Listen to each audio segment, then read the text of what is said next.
Hello, everyone, and welcome to a new session with Rights and Responsibilities Awareness Initiative. Today, we're lucky to have Danielle Barreiras from Libro Credit Union to talk to us about a very important topic, credit cards and prepaid cards. Thank you so much, Daniel, for being here with us today. Thank you very much for having me again, Haitham. So as Haitham mentioned, my name is Daniel Barreiras. I am a personal banking specialist at Libro Credit Union. Just a little bit about me quickly, and then I'll get into the presentation. I've been at Libro for just over 18 years. I've been there in a variety of different roles, so I have quite a bit of experience in finance here. Today, I'll be focusing, chatting, like Haitham mentioned, on credit cards and prepaid cards. And just to make sure that it's clear too, these presentations that I offer, they're part of a financial literacy series called Each One Teach One. This is just an information session that I'm here to share. It's not meant to sell anything at all. So don't think that I'm going to be pushing any products on you. So as I mentioned, as I've said a few times today, we're going to be talking about credit cards and prepaid cards, talking about the costs, obligations, terms, and things to be aware of each of them. This is normally if we're presenting in person, but having mobile phones on shouldn't be an issue with this online messaging. So who here has a credit card?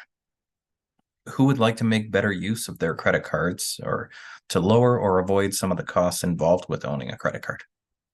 Well, in today's session, I'll be talking about some of the advantages and disadvantages of using credit cards and prepaid cards. We'll talk about important things to look for in a prepaid card agreement and figure out the real cost of using credit cards and prepaid cards.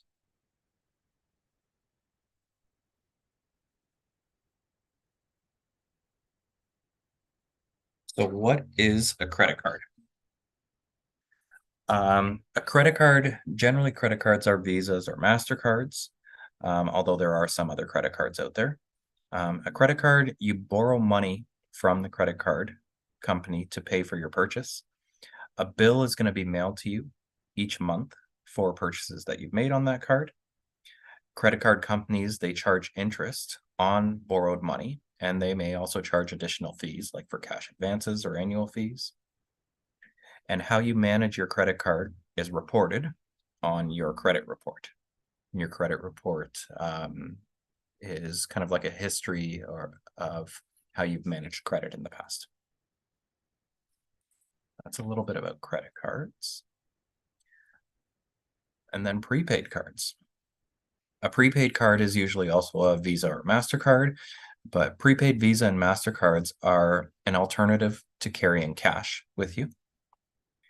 You put any amount of money on your card that you like, but you have to put money on your card before you can use the card. You use it like a credit card, but again, you only spend the money that you've already loaded onto that card. Because prepaid cards are not borrowed funds, this activity or the purchases, it does not appear on your credit report. If I had to describe a credit or a prepaid card another way, it's kind of like a gift card that you might have for a specific store, but rather than for one specific store, it would be for just about any store that you can go to.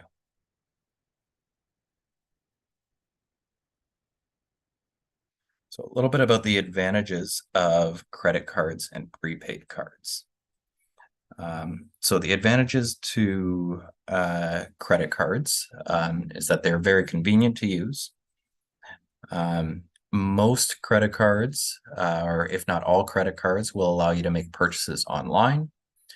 It's also easy to keep a record of purchases because you can look at your monthly credit card statement and refer back to it if needed. Most credit cards also have a zero liability clause. So if your credit card is lost or if unauthorized purchases are made without your knowledge, then you're not responsible for them. Credit cards will also allow you to buy an item now and pay later.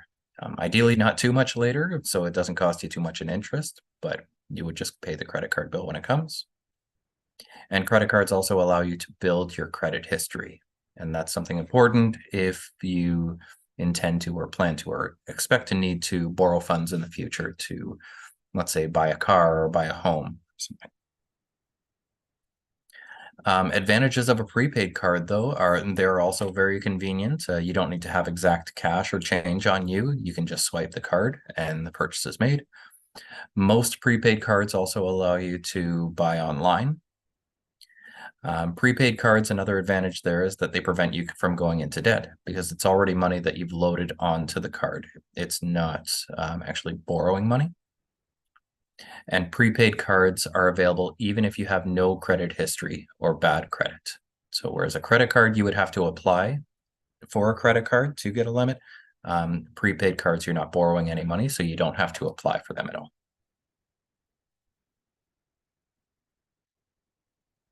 So just like there are advantages to each type of card, there are also disadvantages. So credit cards, disadvantages would include that it can make it difficult to budget.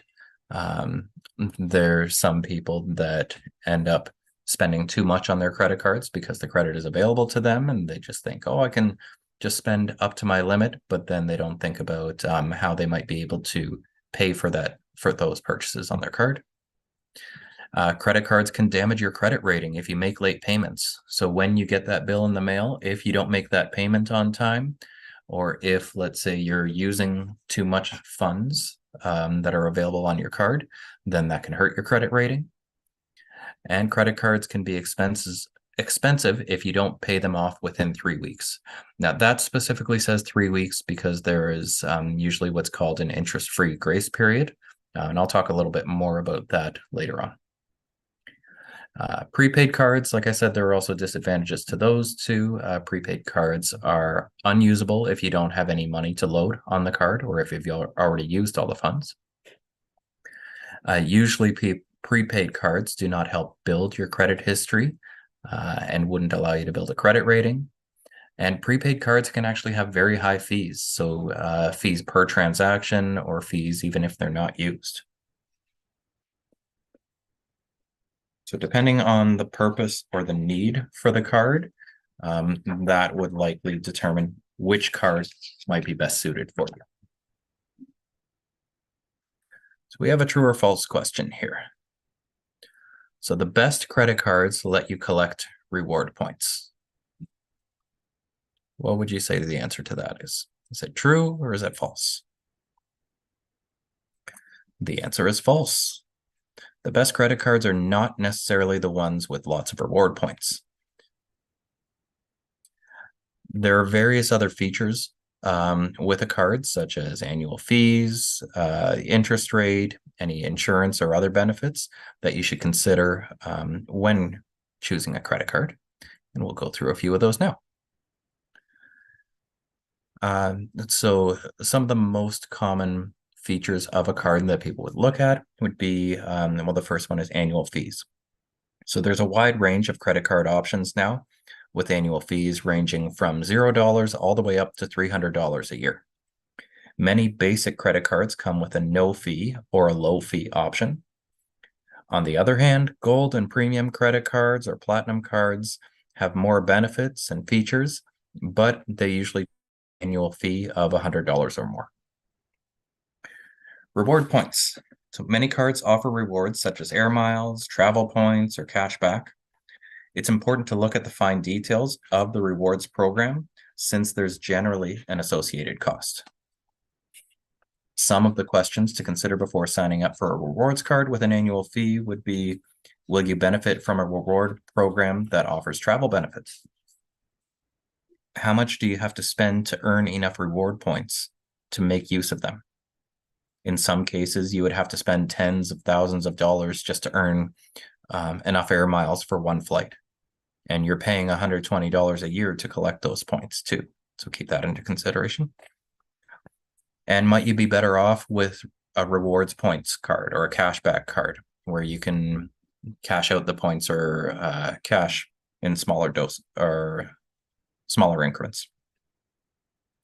The interest rate is also very important. Many department stores offer easy-to-get credit cards to encourage you to shop at their store.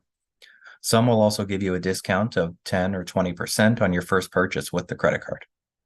Before you sign a contract with a store credit card, find out what the interest rates are. They're normally higher on a store credit card than on a financial institution's credit cards. And the fourth item here on this page is insurance. So some cards offer travel insurance. Most offer some level of purchase protection as well. Purchase protection would be like if you buy an item and there's an error with, or there's a problem with the item, or some even have like a price protection type feature where if you buy the item today, but then it goes on sale next week, you can actually claim the difference and get a bit of the savings back. The best credit card is one that meets your particular needs. For instance, if you use your credit card infrequently and for small purchases, you may want a card that has a low or no annual fee. On the other hand, if you travel regularly, you may be enticed by a credit card with travel insurance or purchase protection. The point is that not all cards have the same features, and you should pick your credit card based on your particular needs.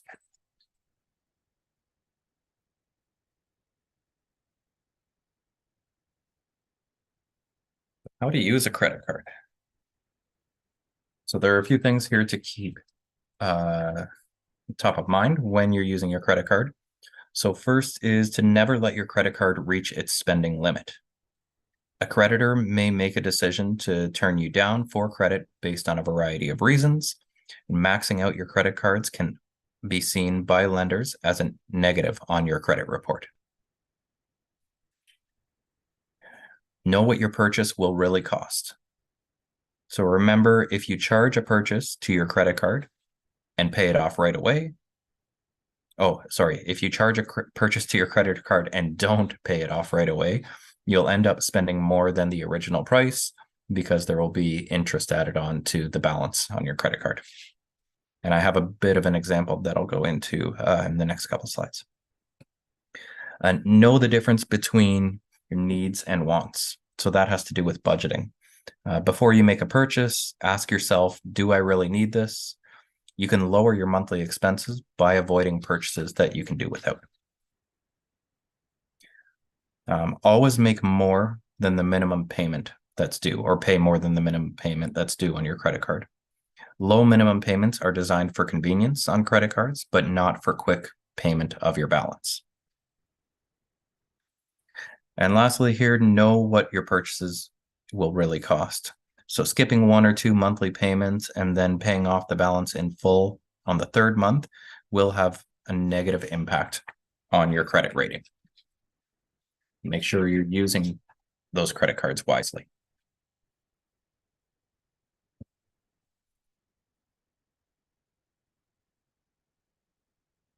So before you apply for a credit card, you want to ask yourself a few questions. So people may have different needs when it comes to credit cards and credit. At different times in your life, you may need different limits or different features on your card. For instance, if you're traveling to a foreign country, you may want a limit high enough to cover an emergency. Here are a few things to consider when deciding on your credit limit. So you don't want to have a credit limit that is too high if you're concerned about controlling your spending. I've spoken to several people in my office who they get tempted by high credit card limits.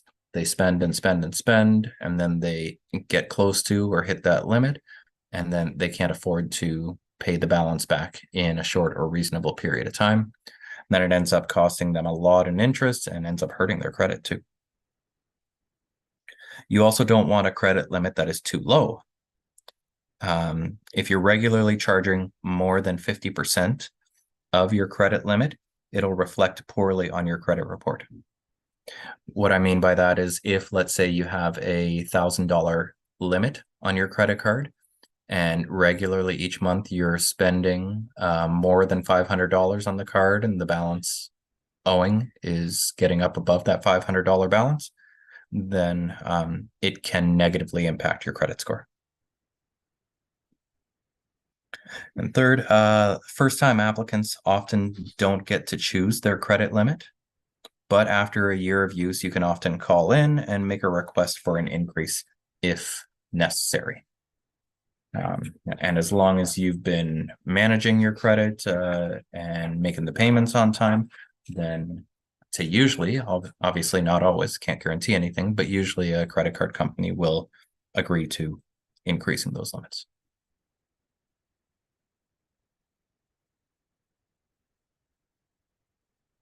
So terms and conditions and things to know about a credit card.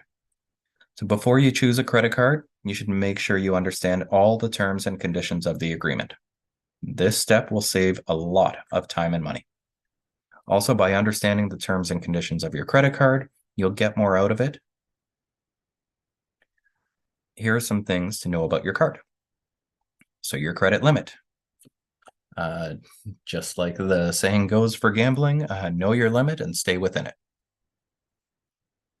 The features of your card. So features can include air miles, travel insurance, rental car insurance, and many other introductory offers. Consider asking yourself, are these the features that I need on my card? The interest rate. The interest rate is charged on purchases and cash advances. It can be as high as 24%, or I've even seen higher on some credit cards, even in the 30s, which can add a great deal to the price of your purchases if you don't pay off the balance each month. Many cards also have different rates for cash advances. And just to make sure it's clear, a cash advance is when you actually take your credit card, you go to an ATM, so a banking machine, and you withdraw the cash right away. So the credit card company is actually advancing you cash. You need to have funds available in your limit to be able to withdraw those funds. The annual fee and other applicable fees. So annual fees on cards, as I mentioned before, they range from $0 all the way up to about $300. Many basic credit cards come with a no or low fee option. Gold or premium cards offer a lot more benefits, but may charge an annual fee above $100. Other fees can also apply. For example, a reprint of a statement can cost a few dollars, or if you have an inactive credit card, there could be an annual fee as well.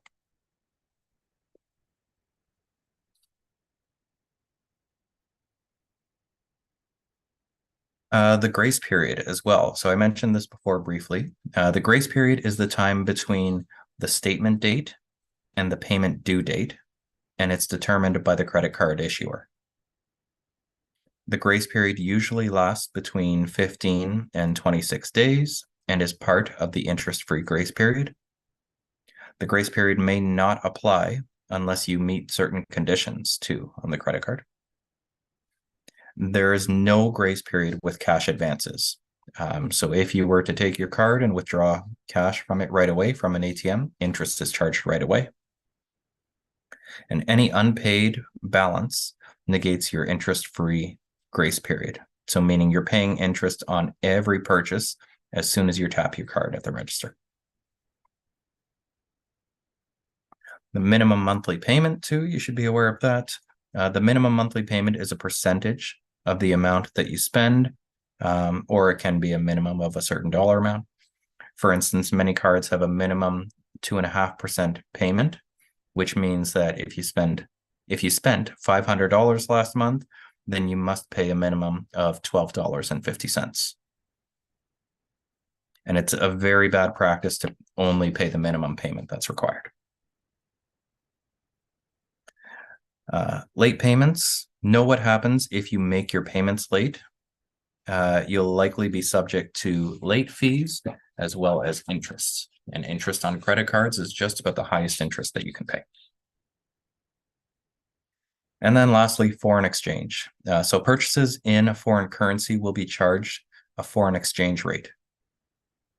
And it often also there's an additional fee on top of the exchange. Some cards offer a no foreign currency fee option. Those would usually be like travel cards. In this case, cardholders are only charged the exchange rate and not the additional 1 or 2% by the credit card company. If you make an exchange or return on a foreign currency purchase, the refund or return is subject to the daily foreign exchange rate, which may not be equal to what it was when you made the purchase. So it's actually possible to lose money or even make a gain in this transaction.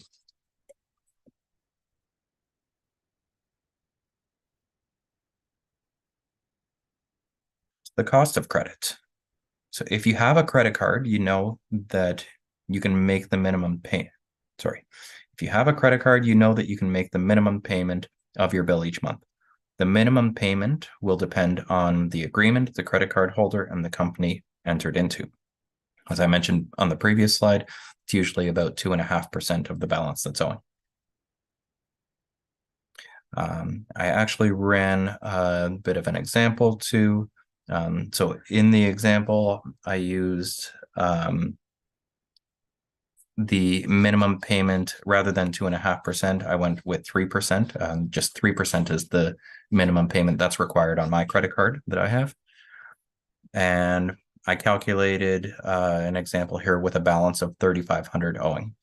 So if in 1 month I spent 3,500 on my credit card, the minimum payment is 3%, so that would come to $105. If I chose to only make that minimum payment of $105, it would actually take me just over 4 years to repay that credit card debt. And on that $3,500 that I spent, let's say I bought a piece of furniture or a super big or nice TV, over that 4 years, I would have paid an extra $1,600 in interest. So the actual cost of credit and borrowing on your credit card at the high interest rates can be significant.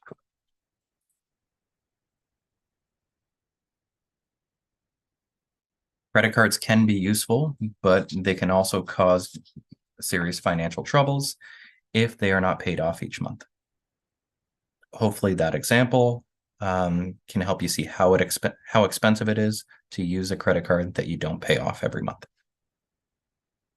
You don't have to cut up your credit card if you've been paying too much interest, but you should consider talking to a credit counselor or someone at your financial institution if you feel like you have a problem with how you use your credit card.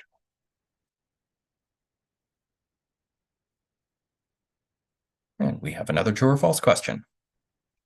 So true or false? If you lose your credit card and someone uses it, you have to pay the full bill, no exceptions. I think I addressed this earlier, but would you say that's true or false? The answer is false. If you report your credit card lost within 2 business days of losing it, you are liable for $0. So a credit card company will usually cover those purchases. But I'll just add a little asterisk to that, saying that's not guaranteed every time. Just please make sure that you're aware of your credit card terms and conditions. And if you have questions specifically about that for your credit card, you can contact your credit card company.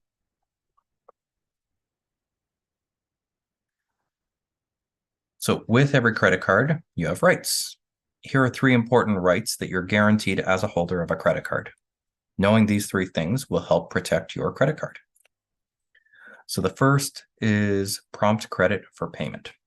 So a card issuer must credit your account on the day you make your payment, unless the payment is not made according to the creditor's agreements.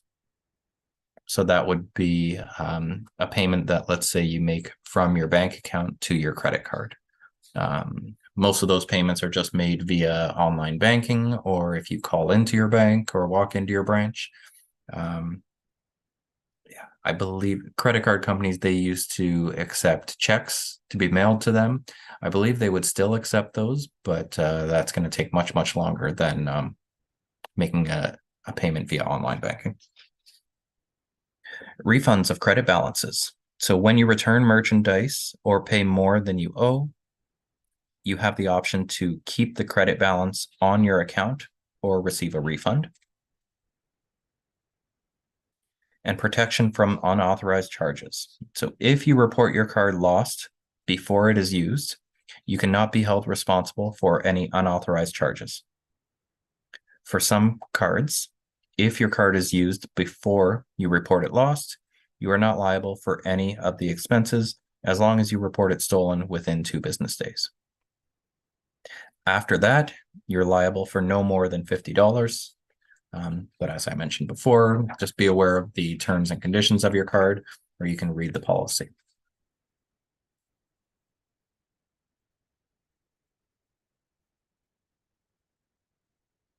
So if you apply for a credit card and are turned down, there are a few things that you can do. The first is to ask why you were turned down. So a creditor may make a decision to turn you down for credit based on a variety of reasons. And you can ask why, and hopefully they can give you a straight answer, or hopefully not, but a variety of answers, so that you can know what got in the way and what you might be able to address for the future. Ask which credit bureau they used. There are 2 major credit bureaus in Canada, Equifax and TransUnion. So if at least part of their decision relied on a credit bureau report, then the creditor must tell you this and state the name and address of the credit bureau used in the decision-making process. Now, they wouldn't necessarily need to share the address. They could likely just tell you, oh, we used an Equifax credit report, or we used a TransUnion credit report. You can then write to the credit bureau, or you can go to their website stating that you were denied credit, insurance, employment, or whatever the issue may be, and that you want to get a copy of your credit report. You're entitled to get 1 free credit report, 1 copy of your credit report free each year. If you request that report within 60 days of being turned down for credit, then by law, the Bureau must provide it free of charge.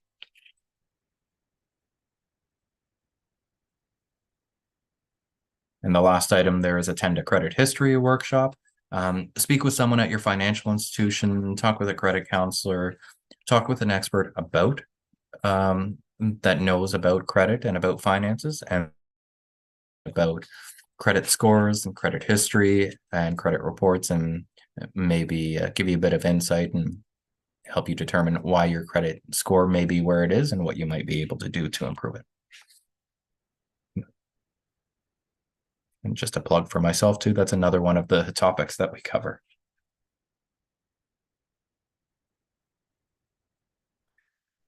So after credit cards, we'll now talk about prepaid cards. So prepaid cards are more convenient than carrying cash, but they do not build an individual's credit.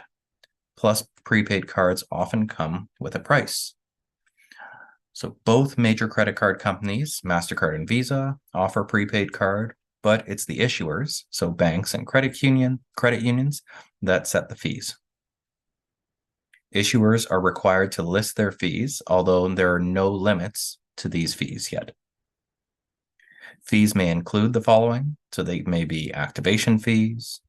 They could be transaction fees, like to withdraw money from an ATM or check your card balance, replace a card, or load more money. And there could even be monthly maintenance fees when cards aren't used.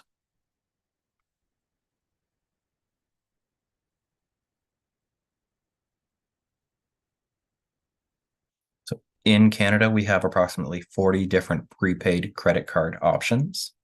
Some of those cards are reloadable, others are not. So once you spend the money, you need to purchase a new card. Prepaid credit cards are available through some financial institutions, and that would be like banks or credit unions. Also some retailers, so like gas stations, grocery stores, etc., and even at Canada Post. Fees can vary dramatically, so shop for one that works best for you.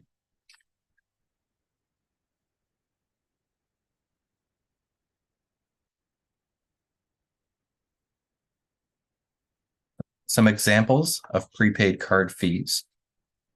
So one important thing to be aware of when shopping for a prepaid card is that the fees are not necessarily the same across all institutions. Typically, it's the case that traditional or mainstream financial institutions, so that would be like banks or credit unions, offer lower fees for things like reloading your card or using an ATM. It's also usually the case that fringe financial institutions, so that would be like payday loan companies, have higher fees. When looking for a prepaid credit card, it's important to consider the organization that is providing your card.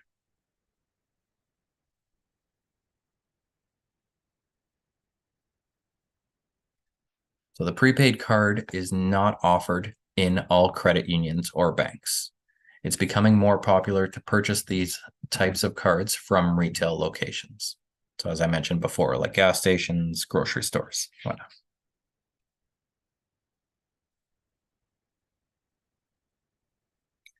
So this graph shows the money that remains on a prepaid card using the previous scenario with fees.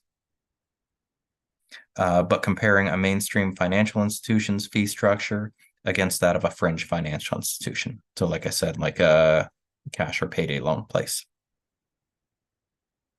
In this situation, the card is used once a month and the card holder spends exactly $40 each month. As this graph makes clear, the traditional card could purchase almost an entire additional tank of gas as compared to the card that suffers from the higher fees.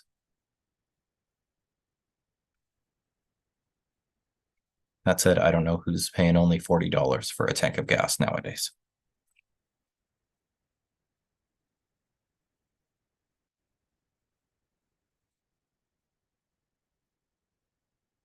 So read the terms and conditions of a prepaid card before you buy. You should always read those terms and conditions before you buy any type of prepaid card. Specifically, you should consider the following questions. Is the card reloadable? Will you be able to add more money to the balance and keep using it? Can it be used for online purchases? Can it be used outside of Canada? And is there an expiry date? If there is an expiry date, you cannot use the card after that date. For some prepaid cards, lose the money left on the card, though some cards will allow you to transfer that remaining balance to a new card.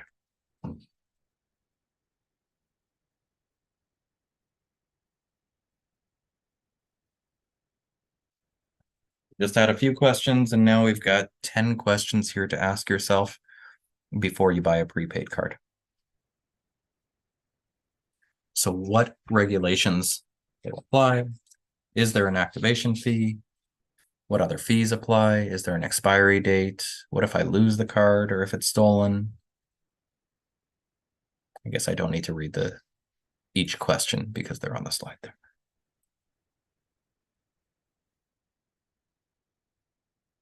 So these would be 10 important questions to think to yourself before you buy a prepaid card. You may have other questions yourself, though. And another true or false question, sorry. So prepaid cards for specific retailers can only be used at a single store or group of stores, such as a chain.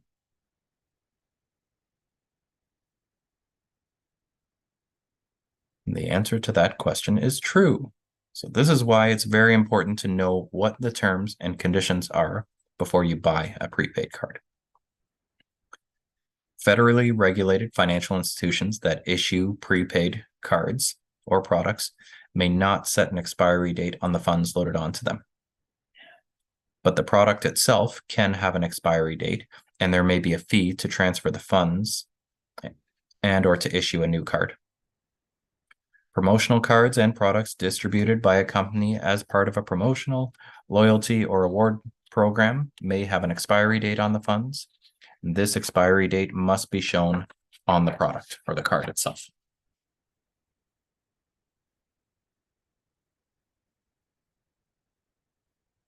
Lost or stolen prepaid cards. So if your prepaid credit card is lost or stolen, Generally, you don't have to worry. Many card issuers are able to transfer remaining funds from your lost card to a new one. However, transferring the money from one card to another card may involve fees. Always ask the card issuer or check the terms and conditions on your card for more information. This would also be a very specific type of situation. And if, let's say, you lost a prepaid card and wanted to transfer that balance to a new card, you would likely need to know the numbers on the back of that lost card and any special PIN that might be associated with that card.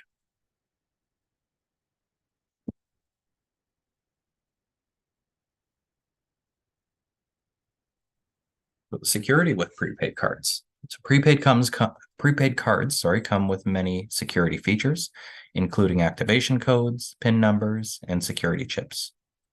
However, these features do not guarantee that your card is secure from fraudsters who can copy card numbers and steal PIN numbers.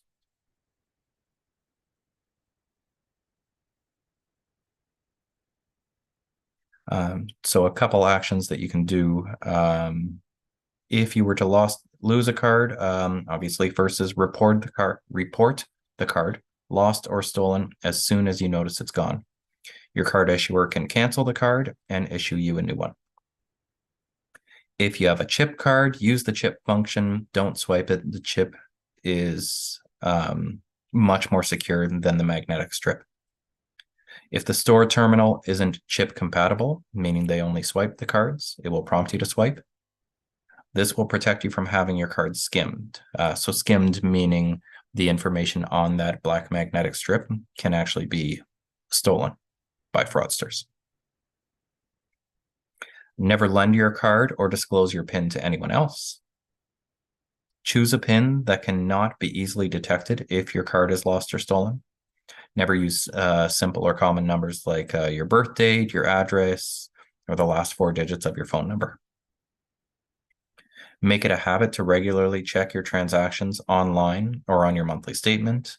If there are any charges that you didn't make, report them to your card issuer right away.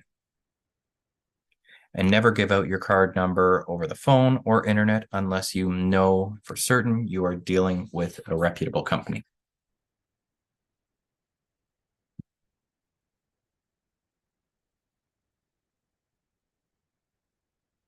There's another point here, never leave your card in your car. Actually, I can speak to that specifically too. There was a client that I was chatting with just a few months ago. They left their wallet in their car overnight. Someone broke into their car overnight, stole their wallet, and then started making purchases right away with their credit card. Luckily, it was early the next morning that this person noticed that their wallet was missing. They were able to cancel their cards right away. Some purchases had already been made, but they were able to minimize any loss to the financial institution and the credit card company as well. Because his card was stolen, in this case, he wasn't liable or responsible for any of those purchases. Sorry, that was about a credit card, not a prepaid card. Sorry, I was getting a bit confused there. A few resources or websites to consider would be those on the screen there. So the Credit Counseling Society, it's a Canadian nonprofit service for consumers. The company helps Canadians learn how to solve debt problems, manage money better, and use credit responsibly. Credit Canada Debt Solutions is a nonprofit organization that provides free credit counseling to Canadians. Its website also has a debt calculator under the Money Management tab. The Financial Consumer Agency of Canada, the FCAC, is an independent body working to protect and inform consumers of financial products and services. And the Canadian Bankers Association, the CBA, is one of Canada's oldest industry associations and works to promote an understanding of the banking industry in Canada.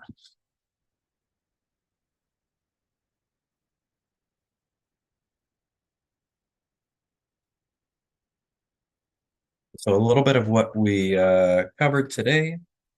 Advantages and disadvantages of credit cards and prepaid cards. Important things to look for in a prepaid card agreement, as well as credit cards. How to figure out the real costs of using credit and prepaid cards, and much more.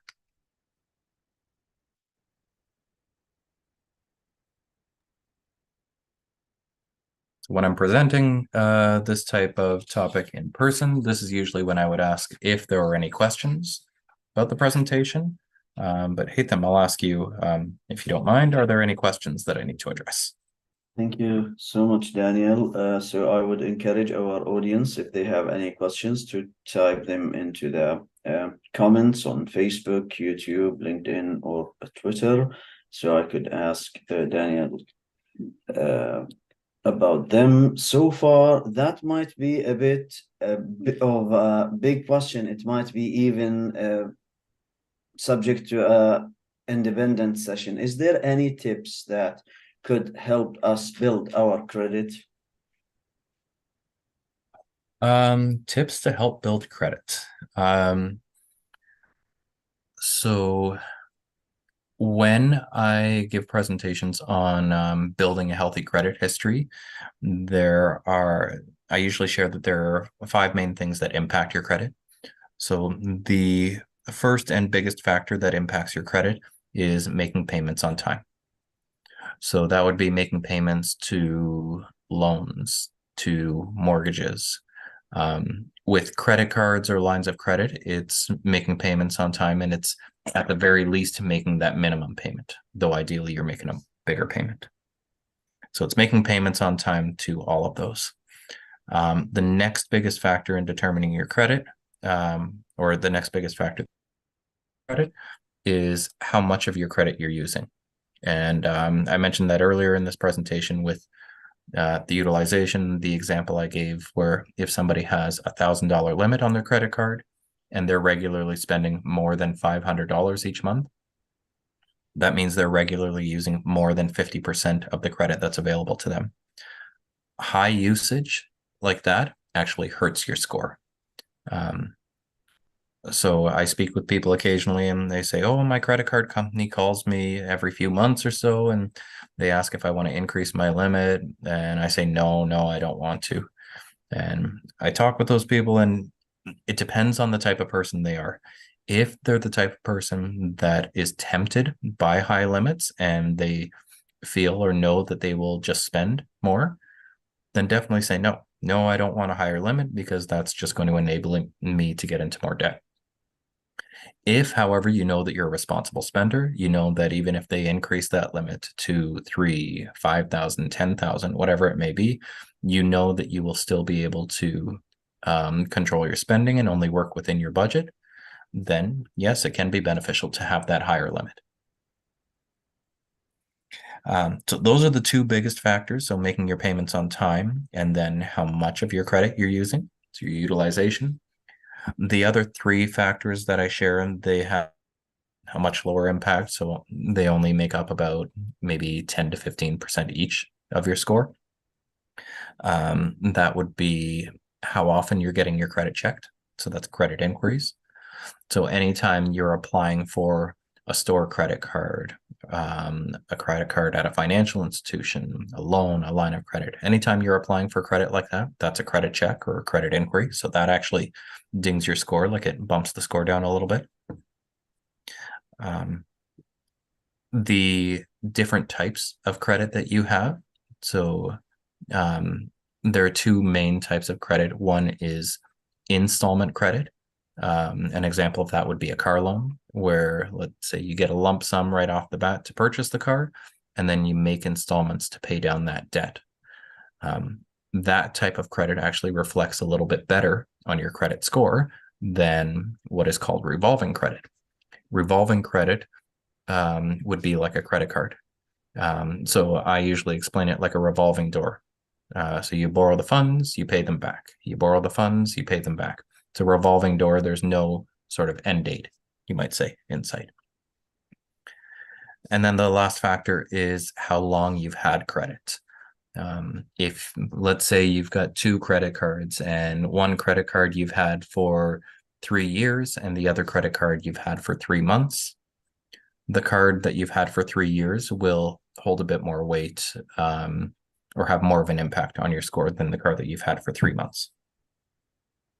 Also, too, if you've had credit for a longer period of time, your credit score will be a bit better established than if you just got your first credit card a couple months ago, or your first credit item a couple months ago.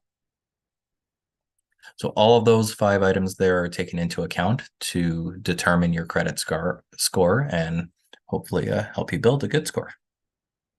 Thank you so much, Daniel, for this. At the end of this evening, I would like to express my serious thanks to you on behalf of RRAI and RRAI Board of Directors. Thank you so much for all of this kind help and support and those important information that you are giving to public to help people get a better life and get a better opportunity with what they have. Pleasure. Thank you very much for having me, as always. Thank you. And thank you everyone for attending this session today. Stay safe, stay well, and looking forward to see you at another session with Rights and Responsibilities Awareness Initiative.